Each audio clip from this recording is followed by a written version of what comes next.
Hi, hello and welcome to the video. My name's Danny Danime and BTOOOM is a series you should watch if you enjoy series like Sword Art Online, Kaiji, Danganronpa, Code Geass, Future Diary, Death Parade, Bento, Deadmans Wonderland, Darwin's Game, Gantz, Promised Neverlands, or Highrise Invasion.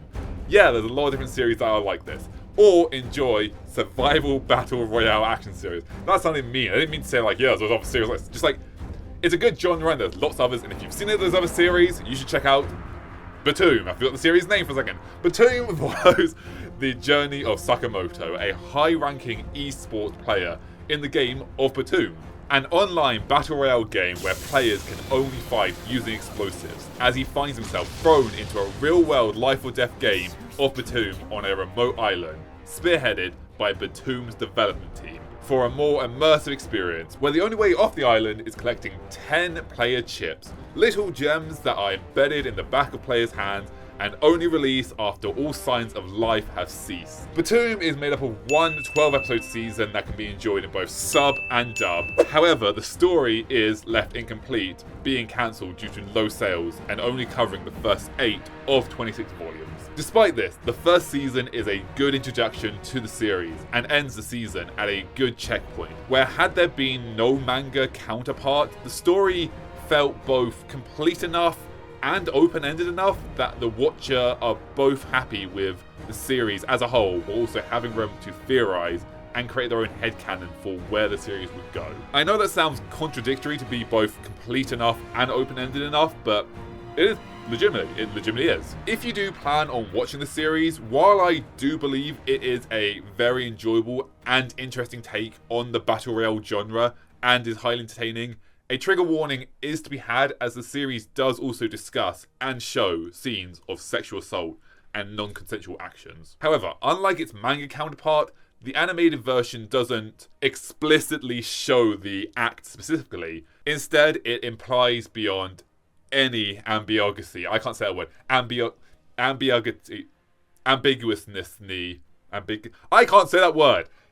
Beyond any ambiguity as to what is happening in the scene, excluding one scene that the show does show where one character is forcing himself onto the other but is stopped before the actual act. And while the concept of the series being billion-dollar gaming company engages in unethical and highly illegal activities which knowingly put players' lives in dangers may have sound far-fetched and nonsensical when the series first released in 2009,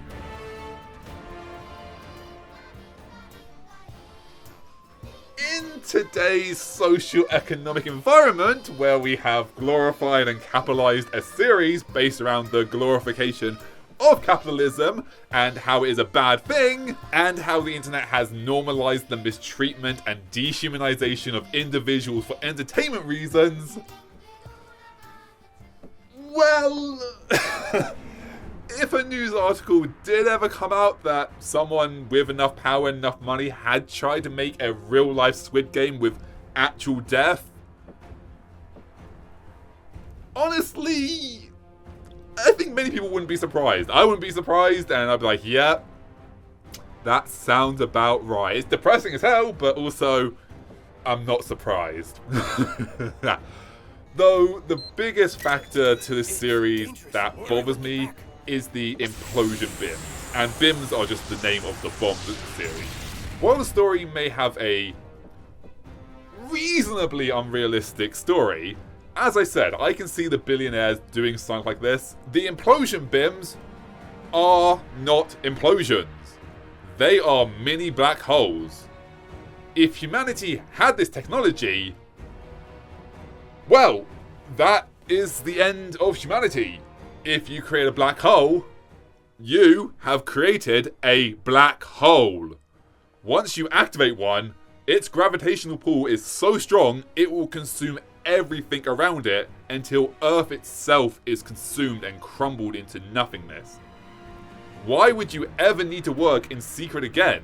If you have a black hole generating device that only you have the key for, you rule the world. If you want to play real life BTOOOM, you don't need to do it in secret. You just make your demands and, well, the world will obey. The choices are obey or entire planetary collapse. In a series like this, it's kind of hard to pick a best character. Not because there are so many characters and it's so hard to choose because they're all so great. Instead, it's kind of the opposite because, well, none of them are really best character. It's kind of like asking, would you rather be hit with a baseball bat, a steel pipe, or a golf club? None of them are really that great, and I'd rather not any, but if I have to choose one, everyone forced into the real-life game of BTOOOM were done so by someone they knew, being offered a sum of money to nominate and sacrifice them. And they were all sent to the island because they had wronged others in some way. And while Sakamoto does grow as a person and a character over the course of the story, the best character award has to go to Sakamoto's stepfather, who, while appearing more later in the story beyond the end of the anime, only appears for a total of about 2 minutes in one scene in the anime adaptation. Despite this, he is shown to be a good man who loves his family, even though Sakamoto is verbally and physically abusive towards him.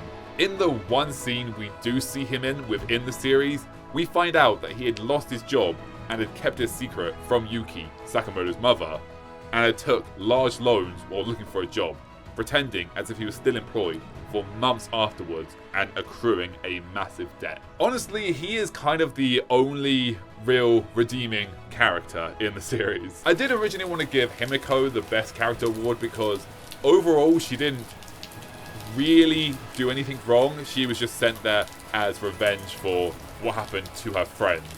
But I feel like Sakamoto's stepfather is just a more real character. That is more real than the drama of high school girls.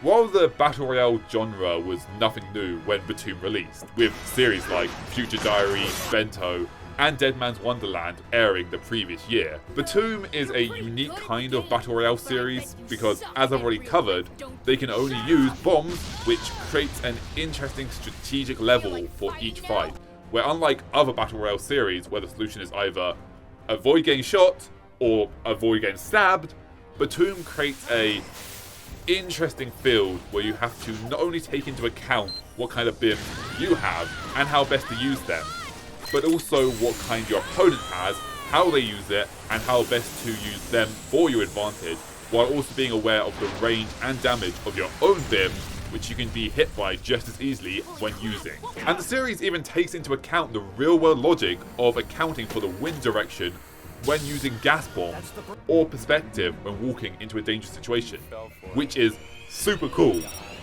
Overall, the voice acting is solid, the animation is clean, and the overall story is well written and believable enough, so I'd give the series a solid 7 out of 10. But give it a watch yourself, it is a good series, I would recommend it, and once you have, come back to this video and let me know what you think yourself. Until next time, thanks for watching, and I'll see you in the next video.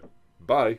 It is a series that I genuinely consider something as art. I've said this about a few animes that I've watched, such as Blue Period or Beastars, but Oni, as well as Blue Period and Beastars, genuinely falls into what I would consider animation art, or just art as a whole. This series is amazing. Oni Thunder God's Tale is a series you should watch